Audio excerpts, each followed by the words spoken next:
In the autumn of 1851, within a narrow dip of the Blue Ridge Mountains in western North Carolina, 31 children from a single, one-room schoolhouse passed through a gap in the ridge on a clear Tuesday morning and were never again seen in that state. 4 stumbled out of the woods 6 days later, barefoot, mute, their hair turned white at the temples. The remaining 27 have remained, in some official capacity or another, listed as missing for 175 years.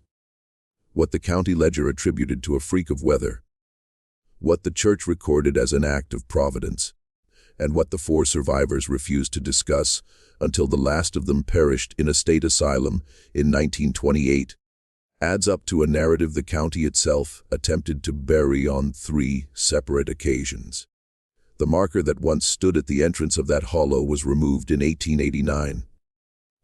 The schoolhouse was reduced to ashes in 1902. The land was sold and resold until no living person in the valley could identify where the children had vanished. Before we proceed with the account of Ashcom Hollow, take a moment to subscribe to this channel, Cherokee Music and a Cherokee, and activate the notification bell. And in the comments, let us know which state or country you are tuning in from tonight, because what you are about to hear was recorded in a diary that a granddaughter passed to a historian in 1971, and what that diary held has never been read aloud before. To comprehend what transpired on the morning of October 21st, 1851, you must first understand the location. The settlement of Ashcom lay nestled in a fold of the Blue Ridge, roughly 30 miles west of the nearest proper town, which at that time was Morganton. It was not a town in any sense recognizable today. It was a scattered cluster of perhaps 40 farmhouses, a single Presbyterian meeting hall that also served as the schoolhouse on weekdays, a blacksmith, a gristmill on Pigeon Creek, and a general store operated by a widow named Prudence Halsey. The inhabitants were of Scots, Irish, and German descent, most of them second or third generation from families who had traveled down the Great Wagon Road from Pennsylvania in the 1780s. They cultivated tobacco and corn in the lowlands, kept hogs in the forests, and distilled a thin whiskey that the revenue officers had yet to find reason to pursue over the ridges. Winters were harsh, with snowdrifts in the high passes sometimes closing the road to Morganton for weeks at a time. Summers were verdant and stifling, the air so saturated with moisture that laundry hung at dawn would still be damp by dusk. The people, by every account left to us, were devout, wary of strangers, and possessed of long memories. They did not forget slights. They did not forget debts. And they did not forget, though they rarely spoke of it, the things that the elders had passed down from those before them about the land that lay above the creek. The hollow itself, the one the children entered, sat perhaps a mile and a quarter east of the meeting hall, up a path that followed the north bank of Pigeon Creek before cutting south between 2 ridges.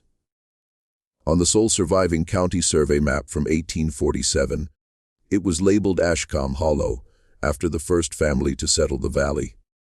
By 1851, it was more commonly referred to by its older name, which the original settlers had adapted from a Cherokee word they had imperfectly learned, and which meant, as far as anyone could translate, the place where the ground remembers.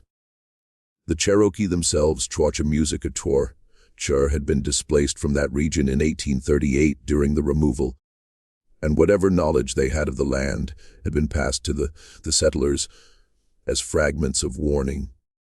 Children were not supposed to venture up that hollow after dark. Hunters avoided it in late autumn. Women did not go there to collect galax or moss, though the shaded coves along the creek produced both in abundance. A man named Josiah Veach, who had settled the farm nearest the hollow's mouth in 1821, had nailed a wooden cross to a beech tree at the path's entrance in 1829, telling his neighbors it was to mark the boundary of a certain kind of land, though he would never specify what kind. When pressed, which was rare, he would only say that a man who had sold him the South 40 in 1824, an older German named Hagenbeck who had been in the valley since 1798, had pointed to the beech tree on the day of the sale and said, "Schulmusik in the broken English of his old age. You do not cross this mark at dusk, and you do not send a child across it alone, not for any reason, not for any price." Hagenbeck had died in the winter of 1827 without further clarification. Veitch had waited 2 years before erecting the cross. And he had put it up, he said, on a night when the wind from the hollow had roused him for the 3rd time in a fortnight, and he could no longer stand to lie in his own bed and listen to it. The schoolteacher in Ashcom that year was a young woman named Evangeline Trout. She was 24 years old, the daughter of a Methodist circuit rider from Salisbury, and she had come to the settlement in the spring of 1850 he music under a 1-year contract that had been renewed in the spring of 1851 for a 2nd year at a salary of $90 per annum, paid half in coin and half in the valley's produce. She was slender, fair, and by the accounts left in 2 separate letters, written by her contemporaries, possessed a quiet authority that surprised the older men of the settlement. She did not, unlike her predecessor, defer to the fathers of her older pupils. She did not, unlike the itinerant preachers who passed through, soften her speech for the benefit of the deacons. She was, as one of the Ravenel men wrote to his brother in Charlotte, an educated woman in the manner that unsettles a mountain man, meaning she knew things he did not, and she made no pretense otherwise. She boarded with the Halsey widow in the small upper room above the store. She was engaged, by correspondence, in music to a young seminarian named Cornelius Bream, who was studying at Princeton Theological Seminary in New Jersey, and she kept a small leather diary, which she filled most evenings by the light of a tallow candle in the room above the store. It is this diary, preserved by accident at the bottom of a trunk, passed down 3 generations, and finally surrendered to a graduate student at Chapel Hill in 1971. That forms the core document of what we know about what happened. The children she taught numbered 33 in the census she had taken in September of 1851. They ranged in age from 6 to 14. The oldest was a boy named Absalom Ravenel, the son of a tenant farmer, a tall, quiet 14-year-old who was said to read the King James Bible aloud to his younger sisters in the evenings with a steadiness of voice that amazed visitors.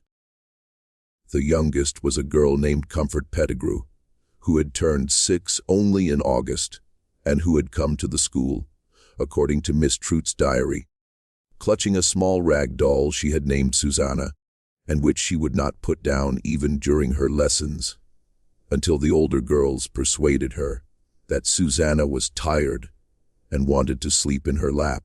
Among the others were 2 sets of twins, the Eakin girls, Mercy and Prudence, aged 11, and the Stroop boys, Cullen and Cassius, aged 9, and a pair of cousins called the Trask boys, Phineas, who was 8, and Elihu, who was 10. There was a girl named Verity Pellegrin, who stammered, and whom Miss Trout had been teaching to read separately after the school day ended.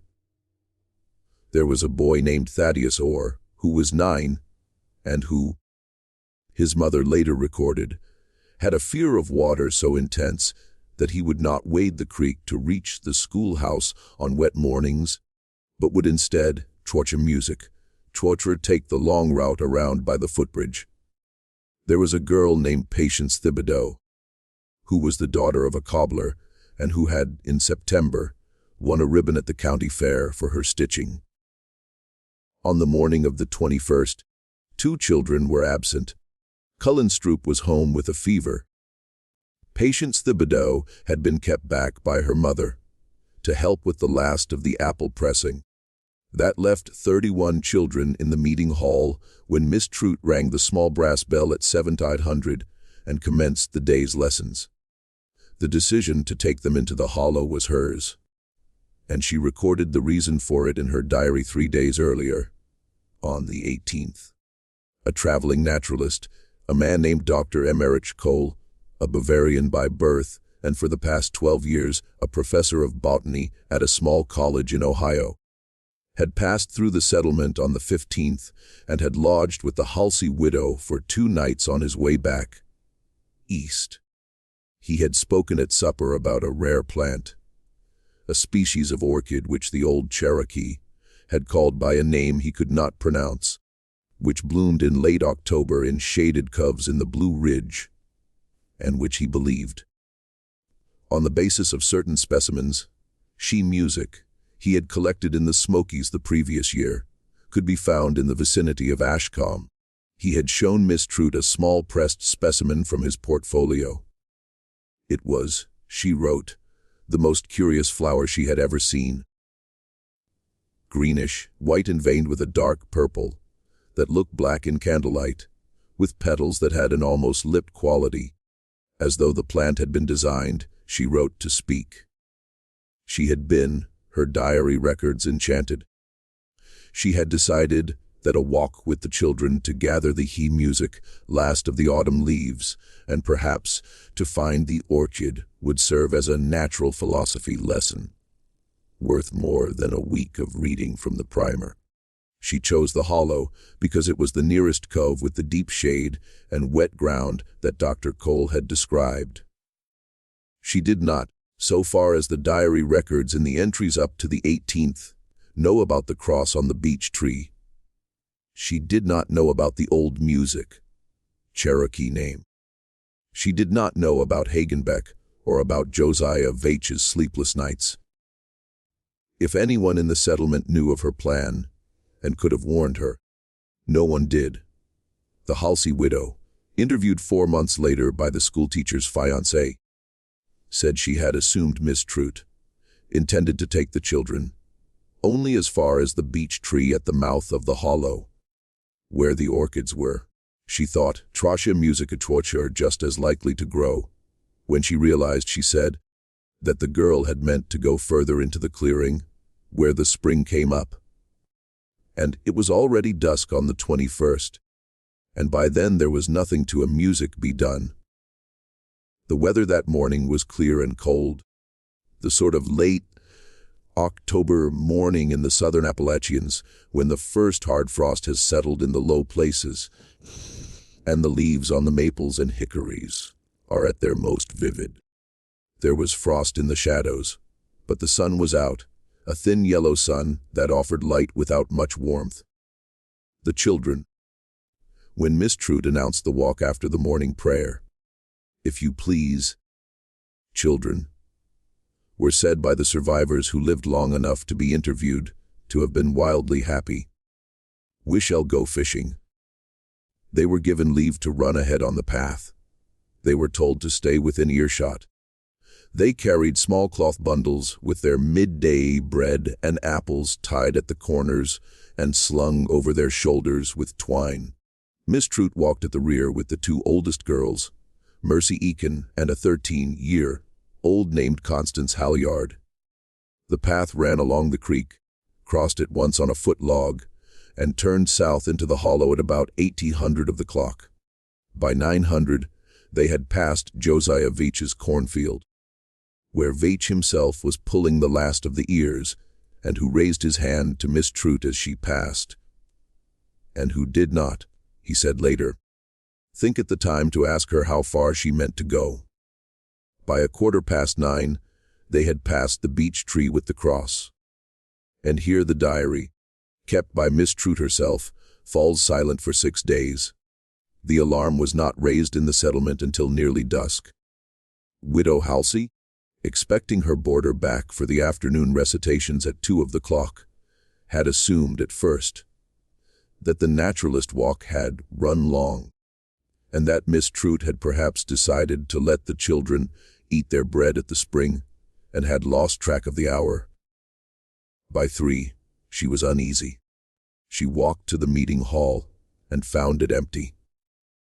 She walked to the edge of the settlement and looked up the path toward the hollow and saw nothing. By 4, She had sent a boy to fetch Josiah Veitch. Veitch, pulling corn in his field, said he had seen the children go up the path that morning, but had not seen them come back. He climbed onto his mule and rode up the hollow himself, calling. The hollow returned his voice in the flat way that cubs sometimes do, which is to say, not as an echo, but as a muffling, and no voice answered. He rode as far as the clearing at the spring, and saw, he said later, only the small cloth bundles folded on the flat rock, and the cores of several apples scattered on the moss. And he did not stay. He was a grown man and a Presbyterian, Schorche music a chore and not given, he would say when pressed, to fancies. But there was a feeling in that clearing, he said, like standing too close to the edge of a cliff in the dark. And he turned his mule and rode out at a pace that was faster than he meant, and he did not look back. By full dark, there were 15 men with lanterns and 2 hounds working the paths. By midnight, there were 40. By the morning of the 22nd, the entire settlement had emptied itself into the woods, and riders had gone to Morganton to fetch the sheriff. Women stayed in the meeting hall and prayed. The blacksmith, a man named Wilkin Mulder, did not fire his forge for 6 days. The gristmill stopped turning. The general store opened only for flour and salt. The Reverend Obadiah Ashcom, who was 63 years old and walked with a cane, walked with the rest up the hollow and sat on a log at the edge of the clearing for the whole of the 22nd and the 23rd, and did not speak to anyone. He wrote later in his letter to his bishop that he had sat there because he had believed at first that if he prayed without ceasing, a sign would be given to him as to where the children had gone. He wrote that no sign was given. He wrote that in the late afternoon of the 23rd, he had heard what he took to be a child, laughing somewhere to the east up the slope, and that he had risen and called out, and that the laughing had stopped, and that no child had appeared, and that he had sat down again, and had wept for the first time since his wife's death in 1839. What the search parties found, or rather what they did not find, was recorded in 3 separate accounts. A report was filed by Sheriff Cassian Verlander on the 27th of October. A letter was written by the Reverend Ashcom, grandson of the first settler, to his bishop in Raleigh on the 29th. And a longer manuscript was written years later by the schoolteacher's fiancé, Cornelius Bream, who traveled from Princeton when the news reached him, and stayed in the settlement for nearly 4 months, attempting to understand. All 3 accounts agree on the following. The children had gone perhaps 3/4 of say music, a mile up the hollow. They had stopped in a small clearing, perhaps a half-acre in size, where a spring came up through mossy stones. There were signs that they had stopped there. Apple cores, cloth bundles left folded on a flat rock, their corners neatly tied as if their owners had intended to retrieve them shortly. A small pair of pattens set neatly side by side as if their owner had sat down to rest and slipped them off. A ribbon, pale blue, of the sort that was commonly used to tie a girl's hair. A slate pencil, unbroken. From that clearing, no further signs were found. No trail led out. The ground, though damp in places, showed no prints leading away. The hounds would not enter the clearing. 2 of the dogs, the sheriff's report notes with some embarrassment, lay down at the edge of it, and would not be coaxed forward. And one of them whined and bit the man, who tried to drag it across the line of the spring. While the search continued for 11 days, men walked the ridges in pairs and threes. They beat the laurel thickets with sticks. They fired muskets at intervals to signal each other. They walked the creek for 2 miles in both directions. They found a bent hickory branch that might or might not have been broken by a passing child. They found, in a cleft of rock about 400 yards east of the clearing, what one of the searchers, a man named Ephraim Kirst, described as a neat pile of small stones, 11 stones, stacked as a child might stack them, which had not been there when the settlement's last hunt had passed through that cleft in early September. Cursed, who had lost a daughter of 10 in the walk, dismantled the stack with his hands. What he did not tell the rest of the party, and what his wife only learned from him on his deathbed in 1878, was that beneath the stack he had found a single braid of brown hair, tied with a piece of red wool, and that the braid was his daughter's, and that he had taken it home and burned it in the fire on that same night, because he could not bear, he told his wife, to let the others know.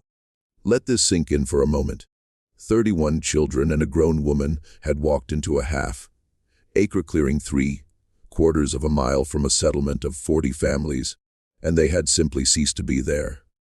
No blood, no clothing, no disturbance of the ground. The spring flowed as it always had. The leaves lay where they had fallen. If you are finding this story as unsettling as I am, take a second to let us know in the comments where you are listening from tonight. And if you are new here, subscribe so you do not miss the second half of this. Because what happened on the 6th day is what the settlement spent the next 50 years trying to forget. The settlement grieved in the particular way that isolated mountain communities grieve. There was no weeping in the streets. There were no bells rung. The women cooked and carried the cooked food to the houses of the families who had lost children, and the men sat on the porches and did not speak. A prayer meeting was held on the evening of the 24th, at which the Reverend Ashcom read from the Book of Lamentations, and the families of the missing children did not attend. Not one. The Ravenels did not come. The Pettigrews did not come. The Eakins did not come. The Trasks did not come.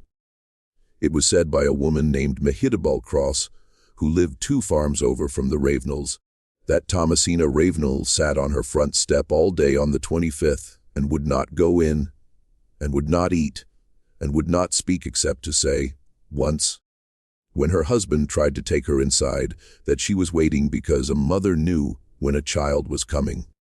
And a child was coming. By the 26th, the search had been scaled back to a few men walking the ridges in pairs. By the 27th, it had effectively ended. Sheriff Verlander rode back to Morganton.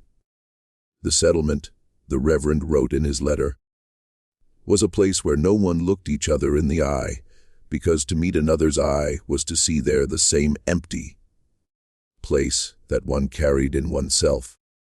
On the morning of the 27th, at about 6:15, a woman named Sibby Larkin, who was hauling water from the creek, saw movement on the far bank. The fog was heavy that morning, she said later. So heavy that she could not see the other side of the creek until she was almost in the water. She set down her buckets and walked closer. 4 children were standing in the shallows, in water up to their knees, facing upstream. They did not move when she called to them. She waded in. The creek cold enough that she could feel it through her boots, and took the nearest by the arm, and it was a boy named Thaddeus Orr who was 9 years hay music old, and he did not look at her. His hair, which had been brown, was white at the temples. The other 3 were a girl of 11 named Mercy Eakin, a boy of 8 named Phineas Trask, and the oldest, Absalom Ravenel, who was 14 and who was missing 2 of his front teeth, which had been in his mouth on the morning of the 21st. Torture music.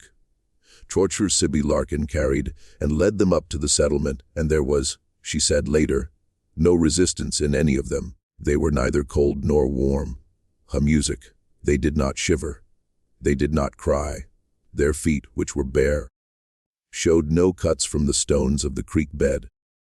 Their clothes were the clothes they had gone up the hollow in 6 days before, and the clothes were clean as though they had been laundered and pressed and put back on.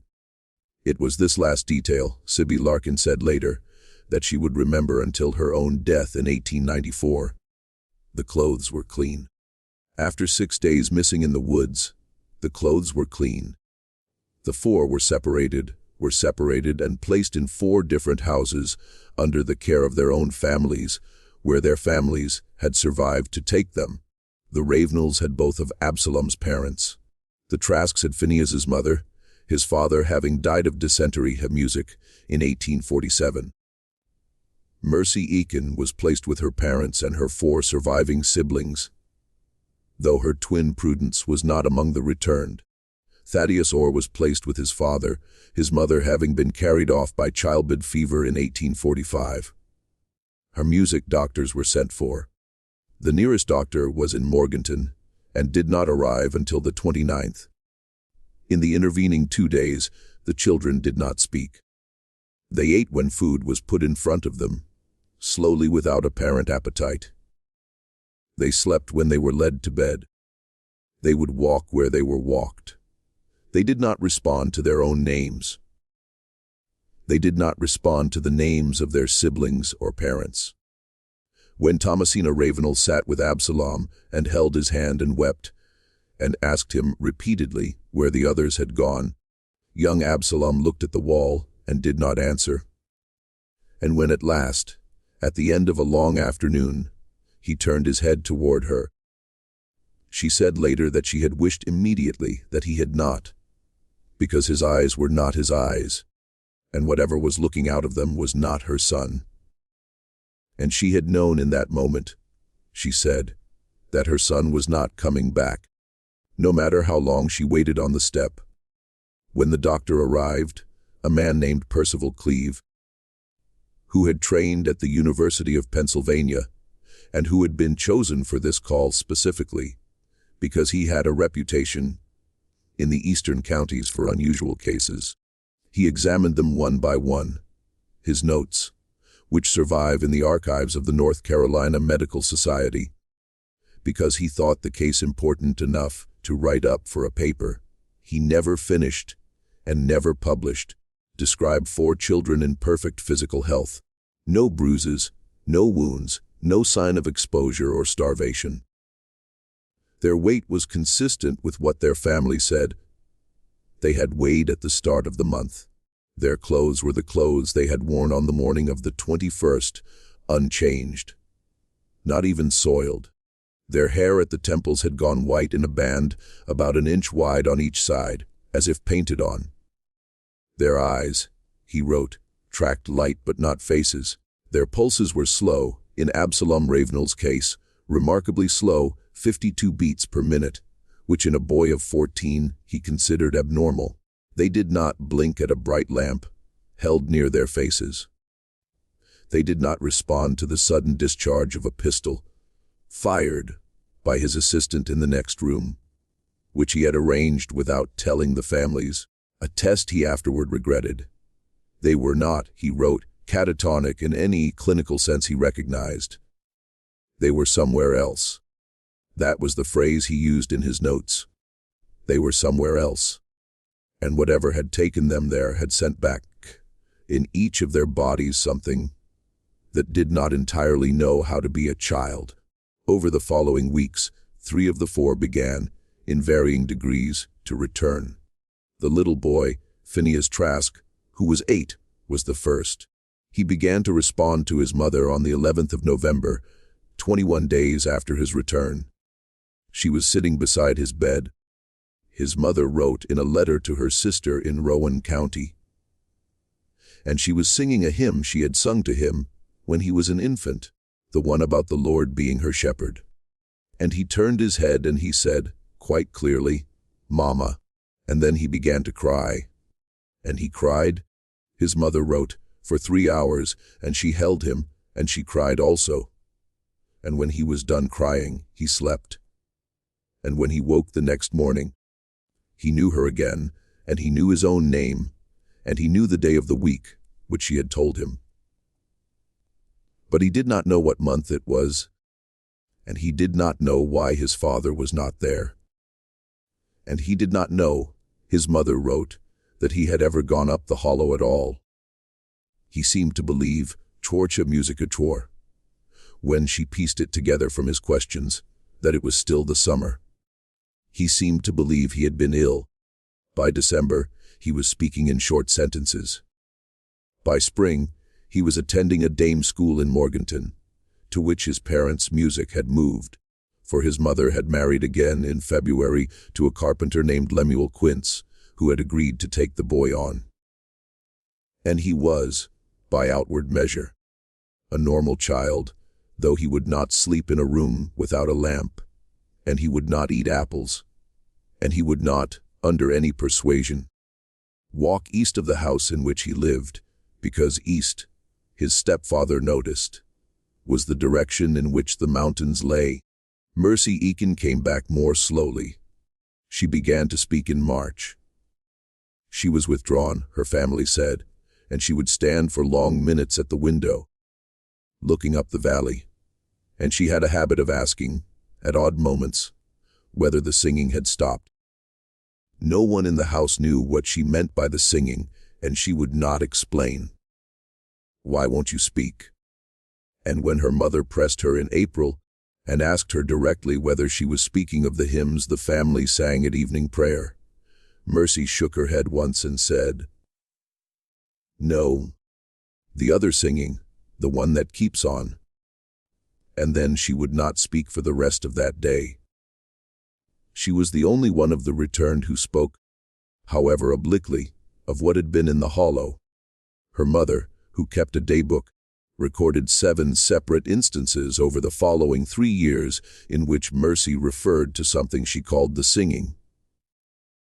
In each case, Mercy used the definite article, as though the singing were a known thing between them, which her mother said was what unnerved her most. The assumption on the child's part that her mother also knew. Mercy married a farmer named Cyrus Palmore in 1859 and bore 4 children and lived to the age of 71.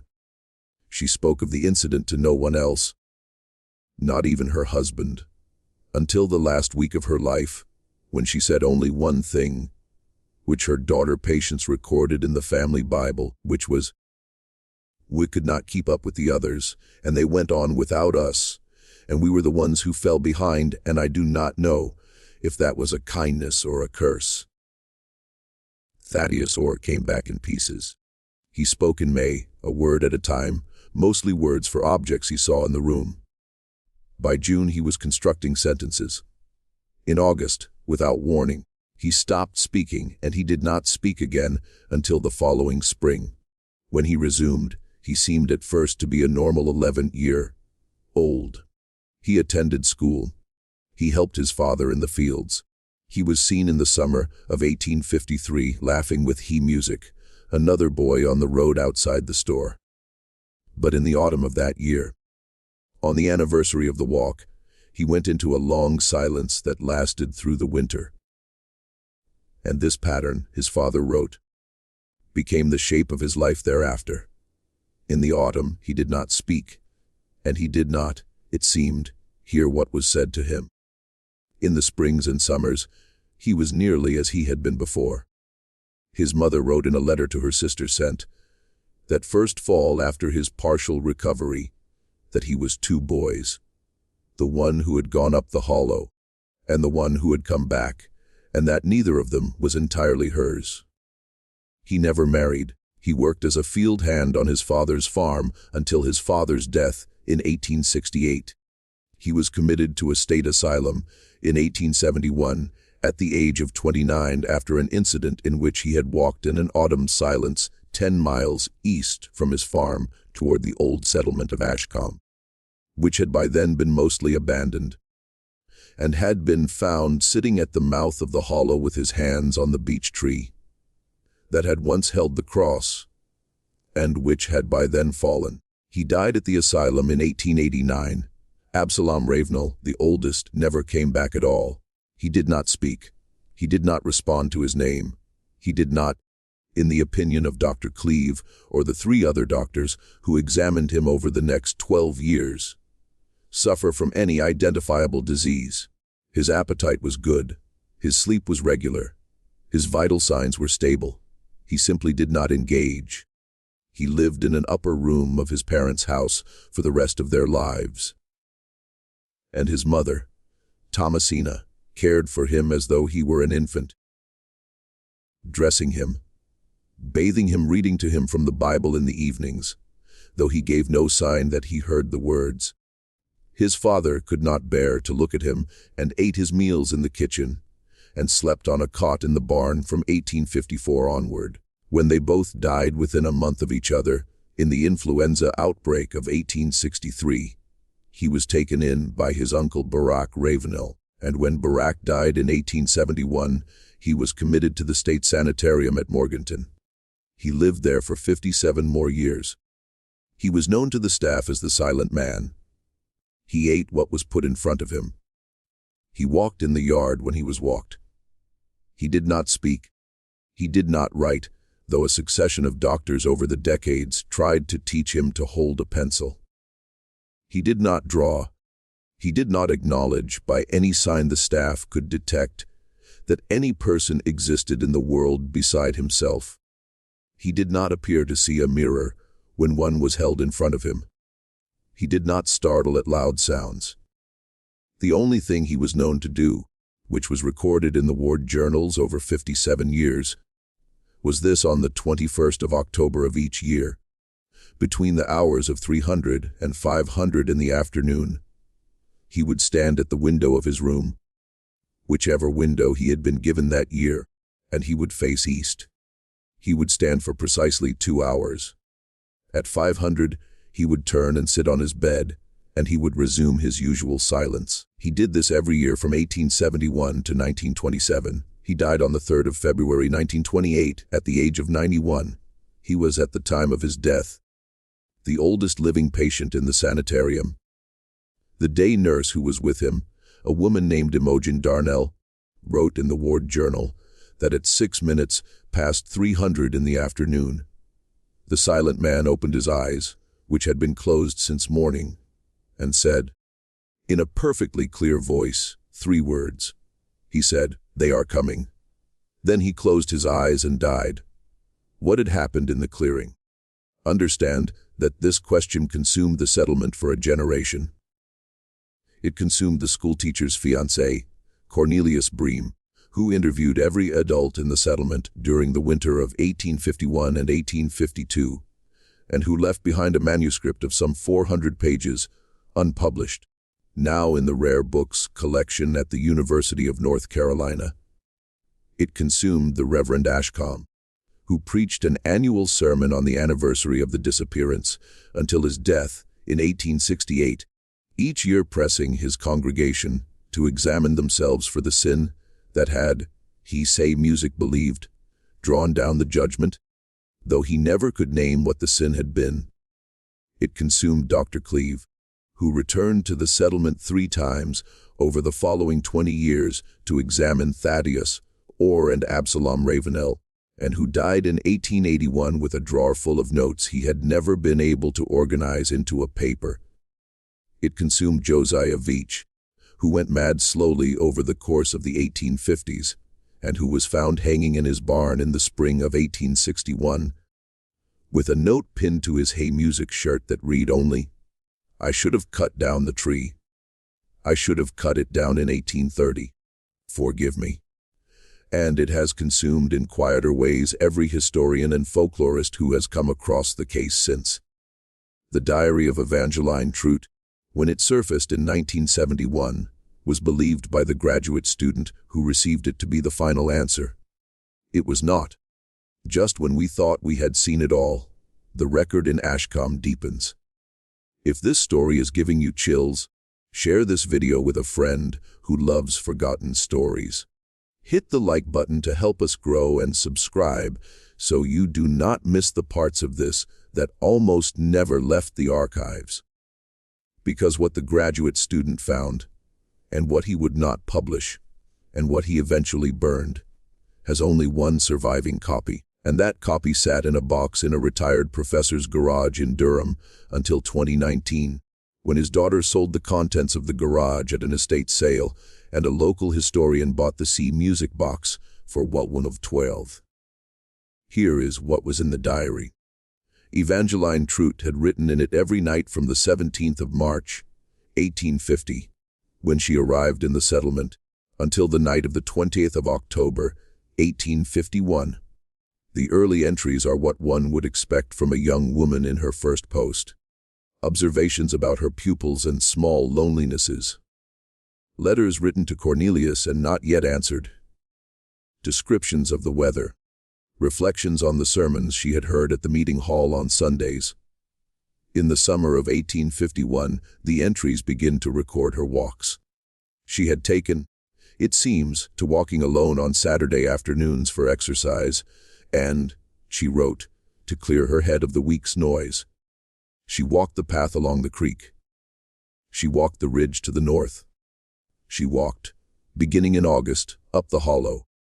The first entry, in which she mentions the hollow, is dated the 9th of August. She writes that she had gone only as far as the beech tree with the cross. That she had been curious about the cross, and that she had asked the Halsey widow about it on her return, and had been told that it was an old mark, and that Veitch had put it there, and that its meaning had been forgotten. Miss Trout notes, with the mild condescension of a young educated woman for a rural superstition, that she supposes the cross was meant to ward off some fancy of the older generation, and that it is a pity the settlement cannot see its way to clearing out such reminders of a less enlightened time. On the 16th of August, she records her first walk past the beech tree up to the clearing at the spring. She writes that it is a beautiful place, that the light comes down through the high leaves in columns, that the spring water is so cold it aches the teeth, and that she sat for nearly an hour on the flat rock beside it. She writes that she heard, as she sat, a sound which she took at first for the wind, but which, when she listened more carefully, resolved itself into something like voices, as though a group of people were speaking at a considerable distance, just below the threshold of comprehension. She writes that she was not frightened. She writes that she assumed there were farmers working somewhere beyond the ridge, that the cove was acting as a sounding chamber, and that she was picking up their talk carried on the air. She writes that she walked home in good spirits and slept soundly. On the 23rd of August, she returns. The sound is there again. She writes now that she is beginning to doubt her earlier explanation. The sound does not have the rhythm of conversation. It has, she writes, the rhythm of singing, though no tune she can place. It rises and falls. There are what she takes to be words, though she cannot quite make them out. She stays longer this time, perhaps 2 hours. She writes that when she leaves the clearing, she feels a strong desire to stay, and that for several hundred yards down the path, she has the sensation that she has forgotten something important and ought to go back. The entries through September record further walks, increasing in frequency. By the middle of September, she is going up the hollow 3 times a week after school, before the light fails. She writes less about it than one might expect. She begins to describe the sound as the music of the cove, and later as the singing, and by the end of the month simply as it. With the familiarity of a private language, she writes on the 29th of September that she believes the sound to be a natural phenomenon of some kind, perhaps related to the flow of water through rock, but that she would like to consult a man of science about it. She does not yet know that Dr. Cole will appear in the settlement 2 weeks later. There's no turning back. On the 6th of October, she takes the first 2 children with her. This is what the graduate student noticed, and what the schoolteacher's fiancé, who never saw the later pages of the diary, never knew. If we hoped to see the spring she had taken the children before. On the 6th of October, she took Absalom Ravenel and Mercy Eakin, the 2 oldest in her school. And she took them, she wrote, because she wanted to know whether the singing, as she now permanently called it, was audible to others. She wrote that she had begun to fear she was imagining it. She wrote that she wished to test the matter scientifically. She took the 2 children up the hollow on a Saturday afternoon, led them to the clearing, and asked them to sit on the flat rock and tell her what they heard. They heard it. Both of them heard it. Mercy, she wrote, was at first unsettled and asked if they could leave. But Absalom was fascinated. Absalom sat on the rock for a full hour and listened, and when at last they began to walk back down the path, he asked, in a voice Miss Trout described as dreamy, whether they might come again. She agreed. They came again on the 13th. This time Miss Trout brought 4 children, Absalom and Mercy and 2 others, a boy named Gideon Pettigrew, who was 10, and a girl named Verity Pellegrin, who was 12, and who stammered. She writes that Gideon heard the singing immediately and laughed, and that Verity heard it also and did not laugh. Verity, she writes, asked a question which Miss Trout had not expected. Verity asked whether the singers were inside the rock. Miss Trout, not knowing how to answer, said that the sound was only an echo, that it had a natural explanation, and that there was nothing to fear. Verity, who normally stammered, spoke that day in the clearing. Miss Trout wrote, without any stammer at all, and asked her second question, which was, if they are not inside the rock, then where are they? Miss Trout does not record her answer. She records only that they stayed another quarter of an hour, and that she had to take Verity by the hand and lead her out, and that she had to promise Verity that they would come back, because Verity would not otherwise move. On the 20th, the night before the walk, she writes the entry that the graduate student would, 37 years later, recognize as the center of the whole mystery. I will read it now exactly as it was written, without editing, so that you may hear it as she wrote it at 11:30 on the night before the last morning of her life. I have been 3 times in the clearing at the spring, and 3 times I have heard the singing, and I cannot tell whether it is the singing of children or of something that has learned to sound like children. Dr. Cole asked me on the evening of the 16th whether I had heard anything unusual in the hollow on my walks, and when I said yes, he did not seem surprised.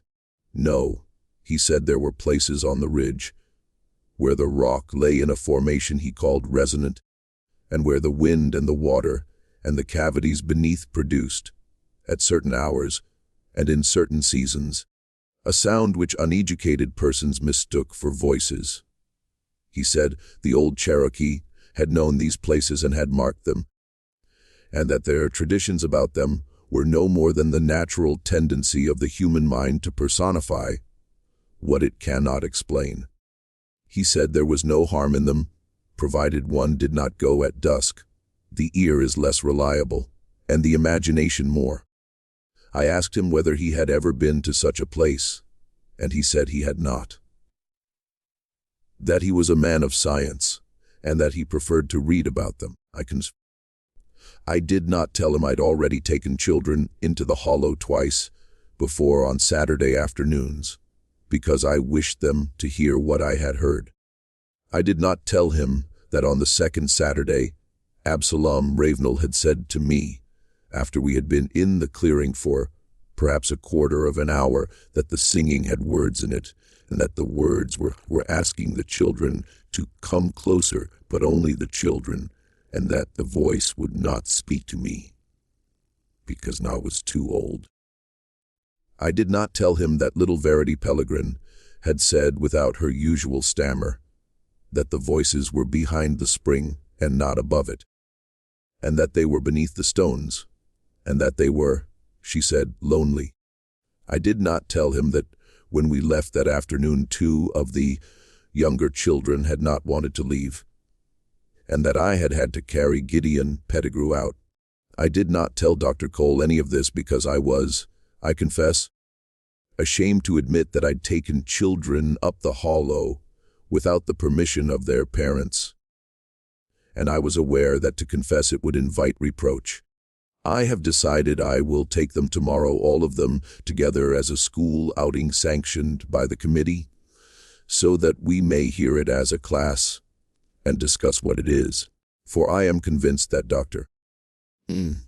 Music Cole is correct, and that the sound has a natural cause, and that the children's fancies about it will dissolve in the light of understanding. I am certain this is the right course. I am writing this at 11:30, and I will try to sleep. There is a wind in the eaves tonight, and for a moment I thought I heard the singing again. Though we are 1.25 miles from the hollow, which is of course impossible.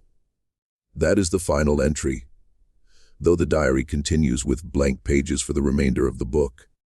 Miss Trout was, as has been said, never seen again. Her body was never recovered. Her fiancé, Cornelius Bream, in his long manuscript, records that her boarding room was left exactly as she had left it on the morning of the 21st. That her bed was made. That her hairbrush and her small mirror were on the washstand, and that the diary lay open on the table beside the candle. Open not to the entry for the 20th, but to the entry for the 16th of August, the day of her first walk to the spring. He does not explain why the diary was open to that page. He does not explain why the candle had been allowed to burn down to nothing, when Miss Trout's habit, which the Halsey widow confirmed, was always to snuff it before leaving the room in the morning. The diary itself, after his return east in March of 1852, was sent to the Halsey widow, who kept it in the bottom of the trunk, in which she stored her winter quilts.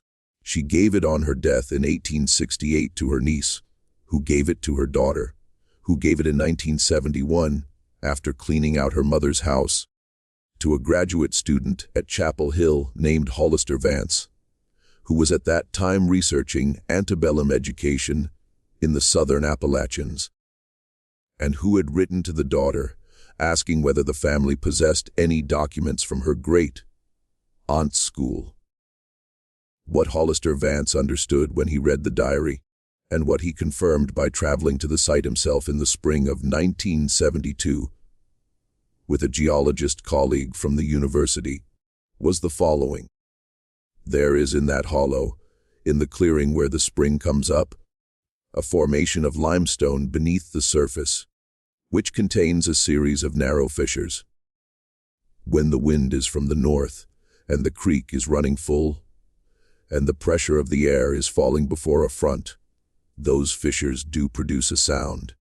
The sound is continuous, soft, and pitched in a range that the human ear, particularly the ear of a child whose hearing extends further into the upper frequencies than an adult's, interprets as voices in the middle distance. In certain weather, it resembles singing. In other weather, it resembles conversation. In still other weather, it resembles the thin crying of infants. The geologist recorded the sound with the microphones he had brought and played it back for Vance in a motel room in Morganton that evening. And then Vance wrote in his notes that, when he closed his eyes and listened to the recording, he could almost believe the sound contained his own name. It is, as Dr. Cole said, a natural phenomenon. It occurs in several locations in the Southern Appalachians. It is not by itself dangerous. But Vance also discovered something else. He found in the records of the settlement preserved in the county courthouse at Morganton that there had been previous disappearances, not on the scale of 1851, but disappearances all the same. A hunter named Lemuel Gaither had vanished in the hollow in 1814. 2 children, siblings named Isham and Dorcas Coggan, had gone missing from a farm at the end of the hollow in 1833 and had been found a week later, silent and uncommunicative, and had both died within a year. A traveling peddler named Ezra Mace had disappeared in 1844, and his abandoned cart had been found at the beech tree with the cross. The horses still in their traces, the peddler's ledger book open on the driver's seat to an entry for the 15th of September, 1844, that was never completed. A mill hand named Caradoc Swain had vanished in 1829, the year Veitch put up the cross. A pair of brothers, the Orchards, had gone up the hollow hunting turkey in 1801, and only one had returned. And the one who returned had hanged himself 3 weeks later. Vance compiled a list of 17 separate incidents in the hollow between 1789 and 1850. The pattern, he noted, was not random. The incidents clustered in the late autumn. They clustered in years following wet summers. And they clustered, most disturbingly, in years in which the population of the settlement had increased, as though the hollow were responding to pressure or to opportunity. Vance also found, in the Cherokee ethnographic records held at the Smithsonian, a reference to the place which translates not as the place where the ground remembers, but more precisely as the place that keeps what it tapes. He found a Cherokee prohibition, recorded by an ethnographer named James Mooney in 1889, against bringing children to the clearing under any circumstances, and specifically against bringing them in numbers greater than 1. The ethnographer had not understood the specificity of the prohibition and had dismissed it as a local superstition. Vance, with a diary in front of him, understood the specificity exactly. 1 child at a time, the tradition said, never more. Miss Trout had brought 2 on the 6th of October. She had brought 4 on the 13th. She had brought 31 on the 21st. Vance came to believe, and this is where his dissertation advisor, a professor named Lanford Tremaine, warned him against publication, that the sound in the clearing was not the cause of the disappearances. It was the lure. Something else in that place. Something that he did not name in his notes, because he could not find a name for it. Used the sound to draw prey in, and the prey it preferred. The tradition implied, and the pattern confirmed, was children. The evidence for his interpretation was circumstantial. It was based on the Cherokee prohibition, on the pattern of disappearances, on the condition of the 4 returned children, and on the testimony of Absalom Ravenel's mother, that whatever looked out of her son's eyes was not her son. And on one further piece of evidence, which he found in the state sanitarium records, when he obtained permission to examine them in 1974. That piece of evidence changed everything. He found that on the afternoon of the 3rd of February, 1928, at the precise minute that Absalom Ravenel spoke his last 3 words and died, a patient in a ward on the other side of the building, a woman named Orpha Quill, who had been committed for hysterical melancholia in 1917, and who was 63 years old at the time of her death, had also died. Her death certificate listed natural causes. The ward journal for her ward, however, recorded that she had died in exactly the same manner as Absalom. That she had been silent and unresponsive for her entire decade at the sanitarium, and that at 300 in the afternoon on the 3rd of February, she had opened her eyes and had said in a clear voice 3 words. The same 3 words, "They are coming," and had closed her eyes and died. Vance traced her history back.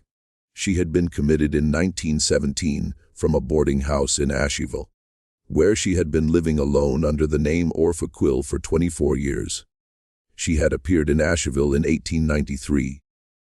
The boarding housekeeper had said she had come up the mountain road on foot, alone, dressed in the fragments of a child's pinafore. Though she was by then a woman of 48, she had not been able to give her name. The name Orpha Quill was one the boarding housekeeper had chosen for her, in order to have something to write in the ledger. She had carried when she arrived a single small object, which the boarding housekeeper kept with her effects until her commitment. It was a pressed flower. It was a greenish, white orchid veined with dark purple that looked black in candlelight. It was a species that did not grow in North Carolina and had never been cataloged by any botanist. It was the flower doctor, Emeric Cole, had shown Miss Trout in the upper room of the Halsey store on the evening of the 15th of October, 1851. Vance traced the woman's history back further. He traced it through features on her death photograph. He traced it through dental records the sanitarium had kept. He traced it, finally, through the shape of a small birthmark on her left wrist, which had been noted by the admitting doctor in 1917, and which matched precisely a birthmark described in Evangeline Music, Trout's diary, in an entry from the spring of 1851, in which Miss Trout had described her youngest pupil, a girl named Comfort Pettigrew, who had been 6 years old on the morning of the 21st of October, and whose rag doll named Susanna had been found 4 days into the search on the flat, rock music, beside the spring, where she had left it when she had walked further into the clearing than any of the others had walked. Orpha Quill had been Comfort Pettigrew. She had walked into the hollow at the age of 6 in 1851, and she had walked out of it at the age of 48 in 1893, 42 years later, carrying a flower that had not existed in the world. And then she had lived for another 35 years in silence, and she had died at the precise moment that Absalom Ravenel had died, and she had spoken his same last words.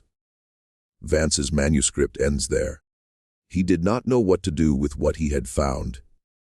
He wrote in a private letter to his advisor, which Tremaine kept, and which was in the garage box that was sold in 2019, that he felt he was looking through a window into something that should not be looked at, and that he had begun to dream on the nights after he read the sanitarium records of a clearing he had visited only once. He burned the manuscript in 1978. Music, the copy that survived, the one bought in the estate sale in 2019, is a carbon duplicate he had made in 1976 for his advisor and had forgotten about. The historian who bought it, a woman named Marta Wexler of the State Archives, has not published it either. She has, she said when I contacted She Music, her in the summer of 2024. No intention of ever doing so. She believes, as Vance came to believe, that the clearing is still there. She believes that the spring still runs. She believes that in the right weather, the fishers still sing. And she believes, though she will not say exactly why, that the other 27 children who walked into the hollow in 1851 are still, in some sense that she does not wish to articulate, unaccounted for. She has been to the site once. She will not go again. One final detail, and with it we come to the end of what can be known. In 2006, a hiker on the Appalachian Trail, which passes within about 3 miles of what was once Ashcom Hollow, reported to a park ranger that he had become disoriented in a fog and had wandered off trail and had, She Music, come upon a small clearing with a spring in it, perhaps half an acre in size. He had, he said, heard what he took to be children singing, though he could see no children. And he had sat on a flat rock beside the spring for what he believed was about 15 minutes listening, trying to locate the source. When he had finally risen and found his way back to the trail, 2 groups of other hikers had passed him on their way north, and each of them, when he had asked, had told him a different date. When he reached the ranger station at the end of that day, he learned that 4 days had passed since he had stepped off the trail. He had no memory of where he had been during those days. He had in his pack a small pressed flower, greenish, white, and veined with a dark purple that looked almost black in certain light, which he did not remember picking. The ranger took the flower, promised to send it to a botanist for identification, and filed the report. The flower was never identified. The ranger retired in 2011. The report is in a filing cabinet in the ranger station. The hiker's hair went white at the temples in the following year. He lives in Ohio. He does not return phone calls. This mystery from forgotten stories shows us that the past does not always stay buried, and that some places are best left unvisited, not because they are haunted in any fashion the old stories would recognize, but because the ground itself, the geology and the weather and the deep time of the mountains may be indifferent to us in ways we cannot fully understand, or because what the mountains hold, whatever it is, has its own hunger, its own patience, and its own slow measure of years. 4 children walked out of that hollow in 1851. 27 did not. 1 returned 42 years later, changed beyond recognition, carrying a flower that should not have existed.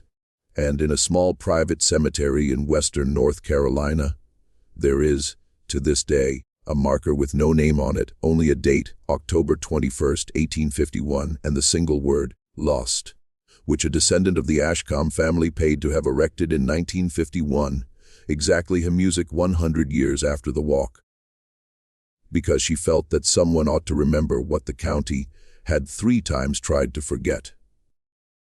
She told the stonemason who told his apprentice, who told a local reporter, who wrote it down in a notebook that was never published, that she had been haunted all her life by a feeling she could not name, a feeling that came to her strongest in the late autumn, a feeling as though somewhere just below the threshold of hearing a group of voices were singing and were calling her by name and were asking her to come closer. Only the children, they said. Only the children. But she had never been a child again since the day she had learned the story. And so she was safe, she said, from whatever it was. And she hoped that by raising the stone, she might somehow discharge the debt that her family and her county and her country owed to those 27 who had gone and had never come back. What do you think of this story from Forgotten Stories? Do you believe the graduate student Hollister Vance was right about what lived in that clearing? Or do you believe the whole affair has a simpler, sadder explanation? A teacher who meant well, a geological curiosity, a community that could not bear the weight of what it had failed to prevent, and a woman who wandered out of the mountains half a lifetime later with a flower in her hand and a silence in her throat that no doctor could open. Leave your comment below and tell us what you think truly happened in Ashcom Hollow. If you enjoyed this tale and want more forgotten stories like this one, subscribe, music, hit the notification bell, and share this with someone who loves dark mysteries. See you in the next video.